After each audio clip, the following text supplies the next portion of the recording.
Okay, I have to have that for my log, but now I'm starting next year's log. This one had 456 calls just to the class. Wow. In a year. Isn't that amazing? Yeah.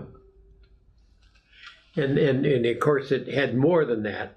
That was the number that got recorded. But that's a new system you get going. So. Well, yeah, and of course I said I was going to call everybody once, and that was because I hadn't written them any notes in the notes, and I was going to replace the little notes I had written to everybody by a call. Then, of course, they come along and give us these two wonderful gifts. So then I said I was going to call them again to thank them for the gifts. So I made 2 calls to the class last year at Christmas time. I had never promised to make 114 calls before.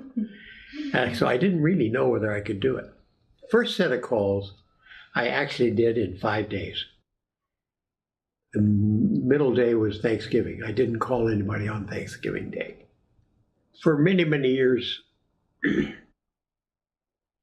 I'd start the calls other than just with Allison.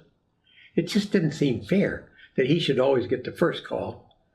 And when I haven't got my messages together, so it's kind of brief. And then Zanoli always got the last call because he was the last guy alphabetically. And when I'm tired or I'm anxious to get done or whatever, which is not really true. That never described me. I used to just love that week. Yeah, kind of sad that it was over by the time you got to Zanoli. That's exactly right. And in fact, I've at several years, I got down to the last 4 guys. I just stopped, and I waited a day because I didn't want to be done.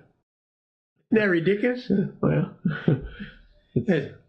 it was. It's special.